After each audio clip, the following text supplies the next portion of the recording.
you get so many different perspectives, right? So we've had the children come up, we've now got me, and then we're going to have adults later. So this is a really, really good experience.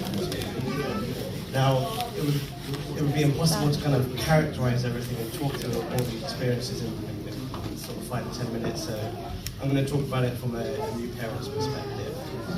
And I'm going to talk through, I guess, the top 3 things that I'd recommend in new parents. So in order to kind of talk you through that, I'm going to talk through the story of my beautiful daughter Shri. So Shri is 2.5 years old now. She's a determined, bubbly, cheeky little girl, and she was born with left-sided microtia.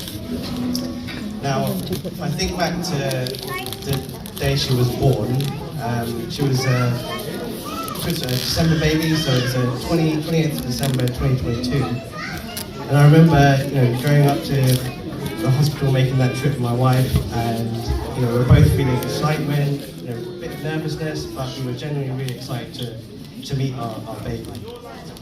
And the moment that she was born, it was just like that, like instant love. Like you just had, there's no feeling like that. Now, when they gave Shri to us, they told us, here's your daughter, and she's been born this way. Straight away we were like, doesn't matter, she's perfect the way she is. She's just absolutely perfect.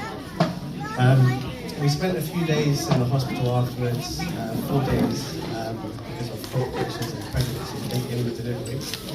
And in those 4 days, it was just me, my wife, and Shri, and it just felt like us in that room, in that moment. And we were really present, and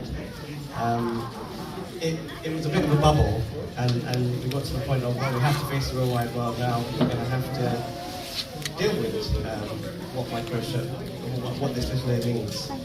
So doctors were helpful, nurses were helpful, but they didn't really know what the condition was apart from little A. So they said they would refer us to an ENT specialist. Now, the days after, it took us a while to actually get to an ENT specialist, and by the time we got to them, we were told that she was born with microtia. And at that point, as a parent, questions start racing around your mind. Why has this happened? What can we do to help her? You feel immediately that you just want to give them all the support that you can. But also, you start to feel a little bit of loneliness.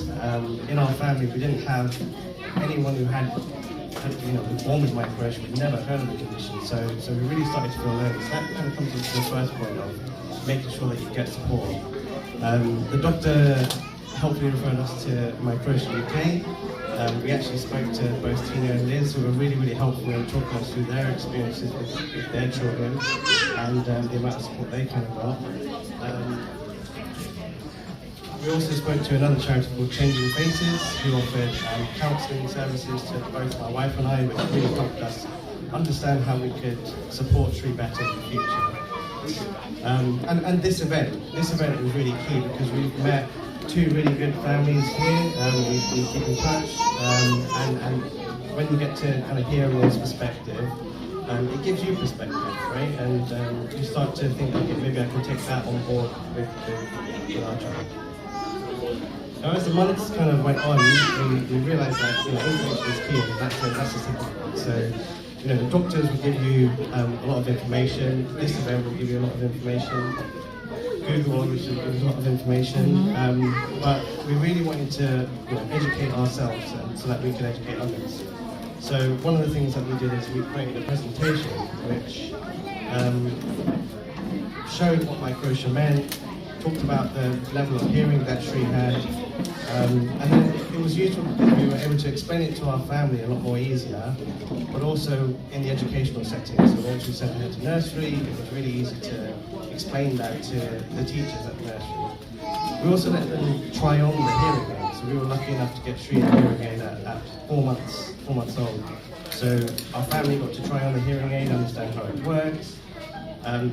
Her school got to try on a hearing aid, so really kind of give them perspective, because it's very easy to say, they've got a hearing aid they can hear, but it's very, very different in terms of how much additional sound that it takes on. And you've seen some of the kids choose to wear a hearing aid, and some choose not to wear a hearing aid. So it's really, really down to your child at the end of the day and what fits them.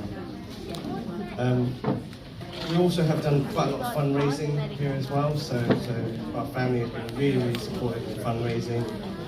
It's also helped us educate others as well. So I remember my sister-in-law Rita at her house when she had a bake sale.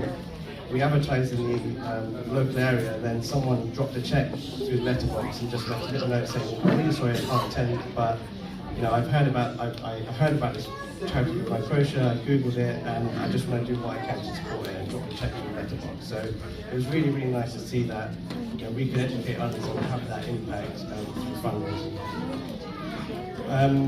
The other support that's out there as well is you get a disability living allowance. That's something that we didn't know is available. And you can also look at doing an educational health plan depending on your child to help with schools. But as I mentioned, at the end of the day, it's down to your kid. And then lastly, Shree's now coming up to 3 years old, and when I think back to the earlier days, both my wife and I kind of think, there were times where we forgot to be present. There's so much to think about: what school she's going to go to, hearing aid, non-hearing aid, reconstruction, non-reconstruction. It can be really, really confusing and overwhelming, and it can kind of take over. So it's really key to just kind of take a step back, be present in the moment with your child, because you're not going to get those moments back. Kids grow up so fast, and it's really, really key to be present in the moment. So you might be thinking, why have I put this picture here? So the way I kind of describe this is, imagine if you were thinking about all your problems, that you take a step back, be present in the moment with your child, because you're not going to get those moments back. Kids grow up so fast, and it's really, really key to be present in the moment. So you might be thinking, why have I put this picture here? So the way I kind of describe this is, imagine if you were thinking about all your problems that you had to deal with, what school, hearing aid, non-hearing aid, etc. Imagine if you put that in a hot cup of tea, right? Imagine if you drink that hot cup of tea really, really fast. What do you think is going to happen? Probably going to be painful, overwhelming, probably a little bit unmanageable. But if you sip it, it becomes a little bit enjoyable, a bit more calming, and a bit more manageable. So what I'd say is, if you kind of break down things a little bit smaller pieces, and take a sip, then things become a little bit more manageable as you kind of go through this journey.